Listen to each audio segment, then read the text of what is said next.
votre jardin, votre balcon ou encore votre terrasse est exposé plein sud et toutes les plantes que vous y avez mis jusqu'à présent n'ont pas pu résister aux étés de plus en plus caniculaires.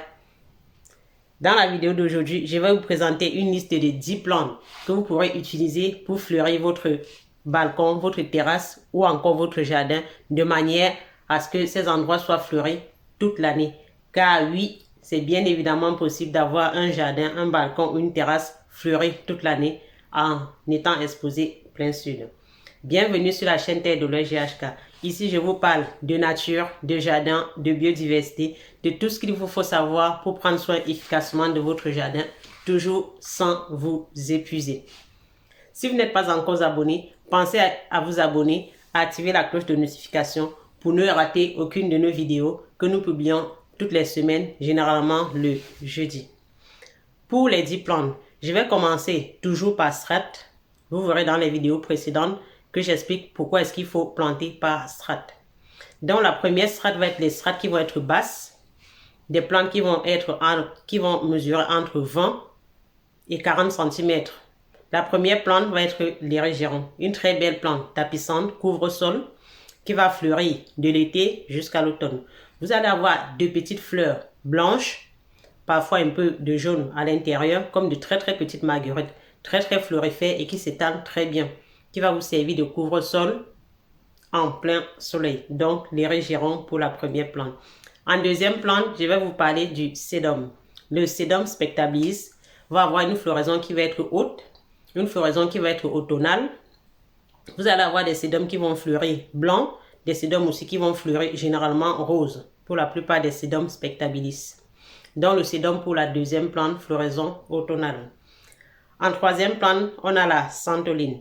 La santoline va fleurir jaune. L'intérêt de la santoline, c'est qu'elle résiste bien au soleil. Et elle a deux types de feuillage. Vous avez des santolines qui vont avoir un feuillage vert, des santolines qui vont avoir un feuillage plutôt gris. Pour les santolines, pensez à les tailler régulièrement. Sinon, elles vont perdre rapidement de leur structure. Vous les taillez quand toutes les plantes qui gardent leurs feuilles, comme la santoline, vous les taillez après la floraison. Donc la santoline pour la troisième plante. En quatrième plante, je vais vous parler de la lavande. La lavande, c'est vraiment la plante recommandée. Généralement, dans le sud, il y a beaucoup de lavande parce qu'elle est très adaptée pour les expositions ensoleillées. La lavande donc, va fleurir bleu, généralement un bleu violet, très parfumé la lavande. Vous pourrez l'utiliser en bouquet coupé, un peu partout. Elle va fleurir en été, une très longue floraison pour la lavande. Donc, la lavande pour la quatrième plante. Dans la même optique, on va parler du perovskia. Le perovskia va fleurir comme la lavande, mais sera beaucoup plus haut que la lavande. Le perovskia va donc fleurir bleu de l'été jusqu'à l'automne. Tout comme la lavande et la santoline, pensez à tailler fréquemment vos perovskias. Le perovskia, vous pourrez le tailler. Le perovskia va perdre ses feuilles. Vous pourrez la tailler en hiver. La rabattre à peu près à 20 ou 30 cm du sol pour les perovskias.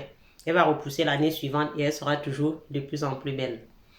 Donc, la cinquième plante, on va parler de la sauge. La sauge microphylla. Salvia aussi, on appelle la salvia. Il y a plusieurs variétés de sauge. Et les sauges ont vraiment la floraison est vraiment magnifique. Vous avez des sauges qui vont fleurir rose, des sauges qui vont fleurir blanc. Il y a vraiment une multitude de sauges microphylla que vous pouvez utiliser. Il y a aussi d'autres types de sauges. La sauge ananas qui est un peu plus fragile, que vous pourrez utiliser s'il fait un peu plus froid dans votre région. Vraiment, les sauges, pensez aux sauges pour vos jardins exposés plein sud. Les sauges aussi, il faut vraiment les rabattre pour qu'elles gardent leur structure et qu'elles soient encore de plus en plus belles les années suivantes. En septième plante, je vais vous présenter l'hibiscus, Hibiscus syriacus. Les autres hibiscus dans les pays du sud comme en Afrique, je pense à l'Afrique parce que j'y crée aussi des jardins. Je vais faire des vidéos bientôt consacrées au jardin en Afrique. Donc, la sauge, l'hibiscus syriacus, elle résiste bien au froid et supporte très bien les situations ensoleillées. Il y a aussi plusieurs floraisons pour les hibiscus. Elle va fleurir en été avec une floraison qui va partir de l'été jusqu'en automne. Et là, je suis déjà dans la strate un peu plus haute. L'hibiscus va mesurer entre 1 mètre, il y a des hibiscus qui vont mesurer 1 mètre jusqu'à 2 mètres. Des hibiscus à taille adulte, elles deviennent vraiment beaucoup plus grandes. Vous pouvez tailler aussi pour garder une taille pas très grande pour les hibiscus. Donc, en 7e plante, l'hibiscus. En 8e plante, je vais vous présenter le choisia. Choisia ternata ou orangé du Mexique. Très, très parfumé. Il y a différentes variétés de choisia aussi. Il y en a des choisia à feuilles disséquées. Des choisia qui ont une couleur, un feuillage un peu jaune doré. Donc, le choisia qui a une floraison blanche, une floraison printanière qui prend du printemps et qui fleurit tout l'été, avec une petite remontée aussi en automne. Une floraison blanche très très parfumée. Le choisia donc pour la 8e plante. En 9e plante, je vais vous parler d'une plante grimpante, parfumée aussi, le jasmin. Jasmin officinal que vous pourrez mettre le long d'un mur, sur un treillis, sur une hache, dans votre jardin tout simplement, ou sur un balcon aussi, sur une palissade de balcon, sur les rebords du balcon. Vous pouvez vraiment faire grimper du jasmin officinal dessus. C'est très très parfumé et c'est vraiment très très bien.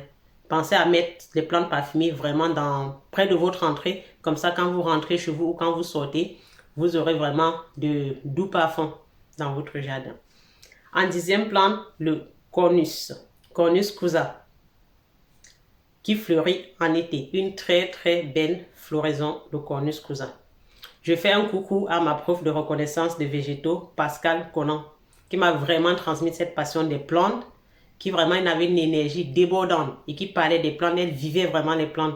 Elle m'a transmis cette passion des plantes et c'est ce que j'essaie de vous transmettre. Pascal Conan, si tu me regardes, un coucou à toi et merci pour tout ce que tu m'as enseigné. Donc, le Cornus Cusa, qui a une très très belle floraison en été. Vous avez des Cornus Cusa qui vont fleurir blanc, des Cornus Cusa qui vont fleurir rose. Et c'est vraiment un arbre qui est très très majestueux. Et ça fait partie des plantes remarquables. Elle nous parlait généralement des plantes remarquables. Le Cornus Cusa est une plante remarquable. Si vous avez de la place, ou même pas un très très grand jardin, vous pouvez vraiment utiliser le Cornus Cusa dans votre jardin. Les astuces. Il y a toujours les astuces pour ceux qui restent jusqu'à la fin. En première astuce, pensez toujours au strates quand vous créez votre jardin. Et quand je parle de plantation, ce n'est pas que des plantations dans un jardin. Sur un balcon aussi, il y a on plante. Planter dans un pot, c'est vraiment planter aussi. Je ferai un épisode, l'épisode prochain sera sur comment planter et à quelle période planter. Donc, en première astuce, pensez toujours au strates. Quand vous plantez, vous pouvez prendre une plante qui va être haute, l'autre qui va être moyenne et l'autre qui va être basse pour pouvoir vraiment constituer un massif harmonieux. En deuxième astuce, pensez aux floraisons, aux périodes de floraison. Donc, vous allez penser à la plante qui va fleurir en été, en automne, en hiver. Parce qu'il y a des plantes qui fleurissent vraiment sur toutes les saisons. Ne mettez pas qu'une seule variété de plantes. Mixez les plantes. Mélangez les époques de floraison, les types de feuillage. Jouez sur les types de feuillage aussi pour avoir un jardin vraiment vivant, plein de biodiversité, coloré et génial en toute saison. Une autre astuce, le paillage. Je ne dirai jamais assez, le paillage c'est très très important. Je vous recommande d'aller regarder la vidéo sur le paillage, les bienfaits du paillage dans le jardin. Donc pensez toujours à pailler. Que vous soyez exposé plein sud ou plein nord, le paillage c'est très très important pour le jardin. Quelques plantes bonus. Pour des plantes qui fleurissent en hiver, pensez à la bruyère, Erica carnea. La bruyère est une plante que vous pouvez utiliser en plein soleil et qui fleurit en hiver. Vous avez aussi le jasmin d'hiver qui va fleurir jaune et que vous pouvez aussi utiliser. Donc, vous voyez qu'il y a vraiment une grande palette de plantes pour fleurir votre jardin toute l'année. Que ce soit exposé plein nord ou plein sud.